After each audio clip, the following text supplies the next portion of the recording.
Good morning sa tanan na nasabta sa atong online morning devotion nga gahimuon matag sayo sa buntag from Monday to Saturday, Monday to Friday and Saturday sometimes no. So karon sugdan nato ang atong morning devotion pinagi sa mga pagdaig sa atong Ginoo kay nagpabilin pa ang atong motto nga seek first the kingdom of God and his righteousness, and all these things will be added unto us. Amen. I just want to thank you for all you've done. I just want to praise you all who you are. In your holiness and righteousness, faithfulness and mercy, I worship you, Jesus, my Lord. I just want to thank you for all you've done. I just want to praise you for who you are. In your holiness and righteousness, faithfulness and mercy, I worship you, Jesus, my Lord. We breath and live because you died, you made us strong. When you rose again, ascended on high. When you build our faith, what a glorious day to wait upon you coming back, Jesus. I just want to thank you for all you've done. I just want to praise you for who you are. In your holiness and righteousness, faithfulness and mercy, I worship you, Jesus, my Lord. We breath and live because you died, you made us strong. When you rose again, ascended on high. When you build our faith, what a glorious day to wait upon you coming back. We breathe and live because you died, you made us strong. When you rose again, ascended on high. When you build our faith, what a glorious day to wait upon you coming back. Hallelujah, hallelujah.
kaayo Ginoo sa imong pagpukaw kanamo ang mga niligsan sa kabutagon Lord na ipapukaw pa nimo ang among mga mata ug imo minggiinibon na ubangon Lord. Thank you kaayo bisan pa kalidad malinaw hinanong kakatulog imong gi-provide kanamo tibok gabi ug thank you kaayo bining lain matang nga adlaw Ginoo nga Friday nga imong gihatag sa gidugang sa among kinabuhi nga kay gayon alam kanamo opportunity alam kanamo nga makapadayon kami pagkinabuhi Kristo kanon Lord mga padayon kami sa pag-alagad kanimo makapadayon kami Ginoo sa pagpamuhat sa mga bugaton nga may kalamikitan sa imong kahimayaan susama niini o Lord.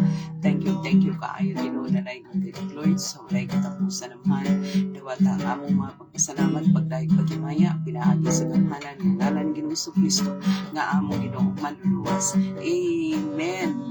Hallelujah. So nasabta karon sa pagbubo nga pag-exhort sa pulong sa Ginoo. Naata karon sa chapter 3. Diri sa chapter 3 sa Philippians, book of Philippians, ingon dinhi sa verse 7 and 8 kani familiar ka na nga passage ni no. Galing lang murag lisod kayo i-apply sa atong kinabuhi no. Ingon diri sa 7 and 8, ingon diri but whatever gain I had, I counted as loss for the sake of Christ. Indeed, I count everything as loss because of the surpassing worth of knowing Christ Jesus my Lord. For his sake I have suffered the loss of all things and count them as rubbish in order that I may gain Christ.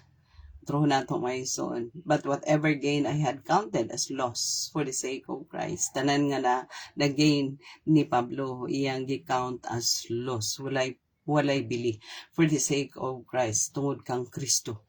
Indeed, I count everything gani akong giisip nga ang tanang butang kuan gyud kanang lost gyud because of the surpassing worth of knowing Christ Jesus my Lord. For his sake I have suffered the loss of all things and count them as rubbish in order that I may gain Christ. Grabe no, si Pablo grabe gyud is one of a kind person si Pablo no, kanang great example, second to Jesus, siyempre no, second to Jesus Christ. When it comes to showing a good example, makita na to ang kinabuhi ni Pablo no. There are two things nga makita nato gaining no, the two things nga makita nato importante kay diri nga kuan nato lesson is gaining and losing.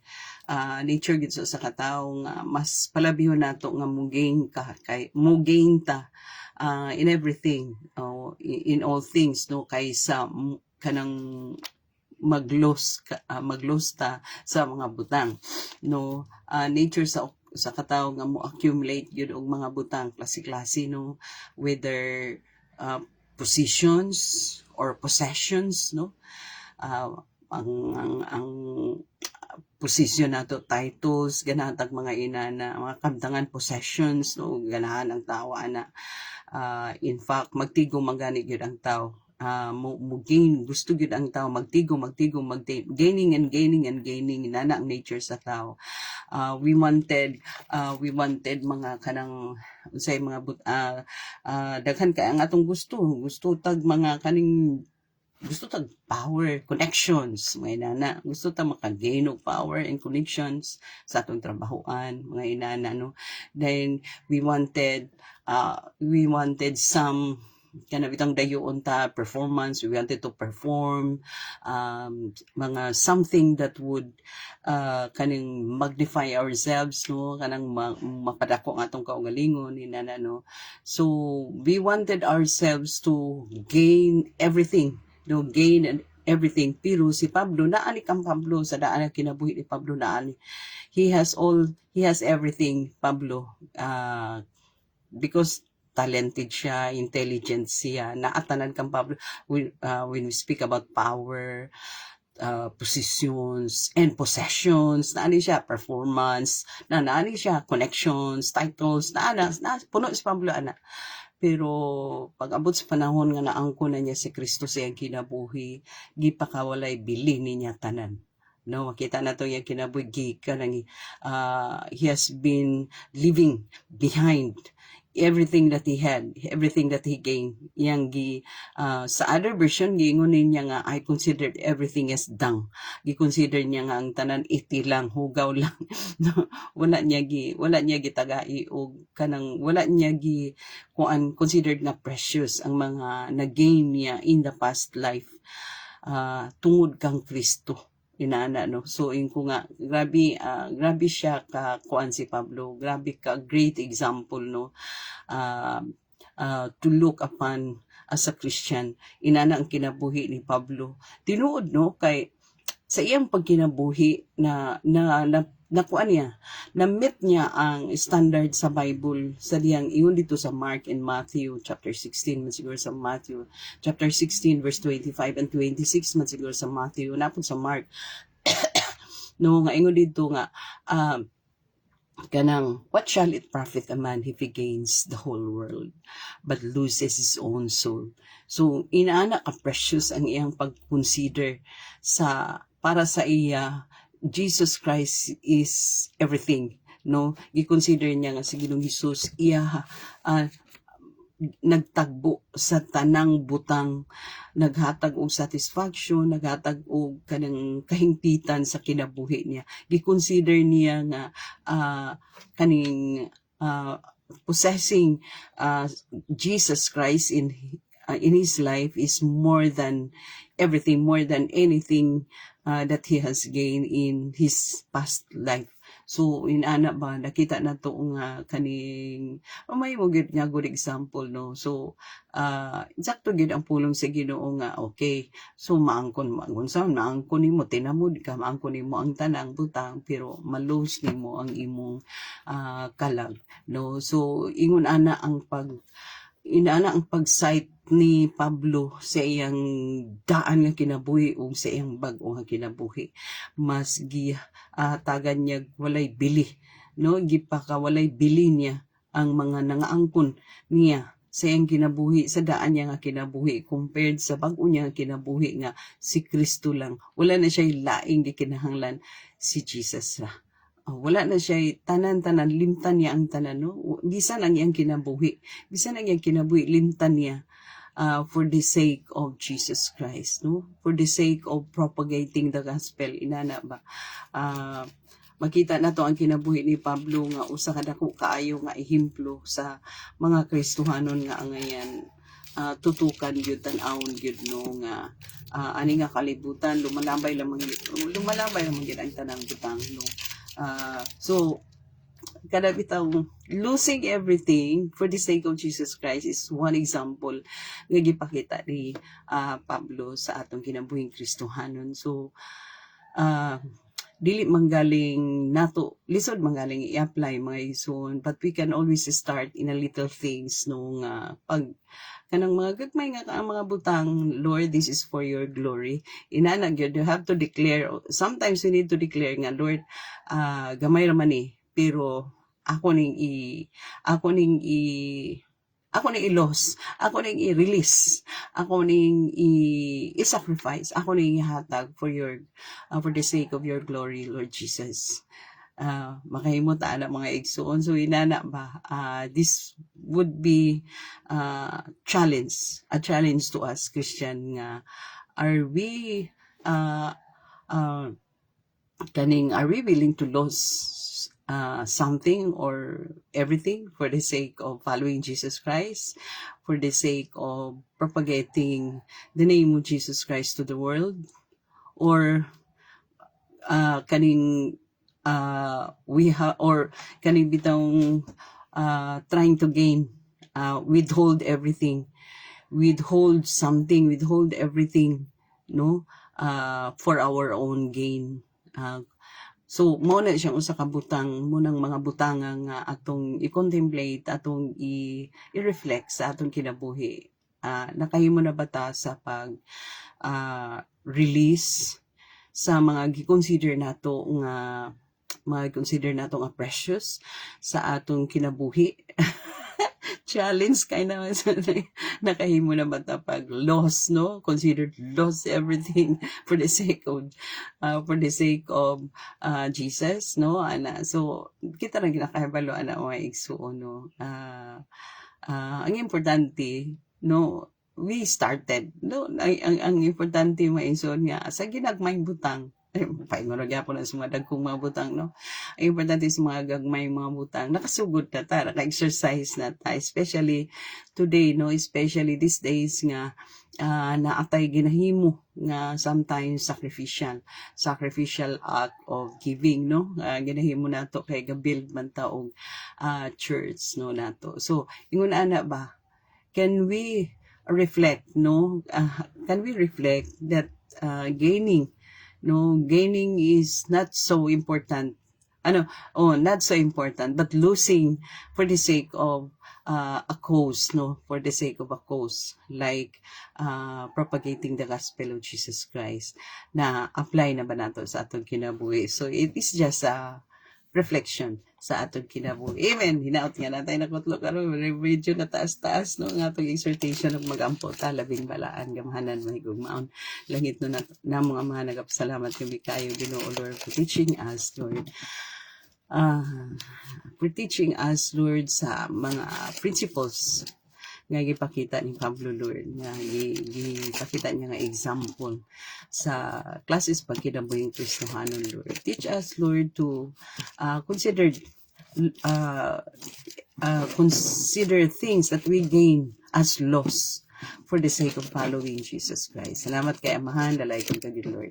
O nag-pray kami karon sa mga kaigsonan ng narbaho, Lord. Salamat kayo, banan mo sila, gamanin mo sila, dihugan mo sila, tagaan mo sila kusog, katakos, Ginoo, kaalam nga magamit nila sa ilang pagpanarbaho. Sa mga estudyante usab strong comprehension ihatag kanila, Lord, wisdom, knowledge, Ginoo, ihatag kanila, Lord. Bisan pa sa mga kaigsunan nga mga teacher, Ginoo, baniusab sila sa ilang pagdumala sa ilang mga classroom. Bisan pa mga kaigsunan namong anay mga online job, salamat usab kaayo, Ginoo, nga imo usab silang ubanan, giyahan, gamhan, dihugan, Ginoo, provide ng wisdom sa ilang pag-manage sa ilang trabaho sa online. Bisan pa sa mga kaigsunan nga nay mga business nga gipang-manage usab, Lord, ikaw ra gyud ang makahimo sa pag-asenso kanila, Amahan. Sa Lord, tabani sila o tuguti Ginoo, hatagig opportunity, Lord, nga ma-honor kanila di sa ilang business aron nga tuloy-tuloy ang pag-asenso sa business. Dalaygon ka, Lord, sa walay katapusan naman, dawata nga among mga pagpasalamat, Lord, pagdaig paghimaya pinaagi sa gamhanan nga ngalan ni Ginoong Kristo nga among Ginoo manluluwas. Amen. God bless us all until next morning.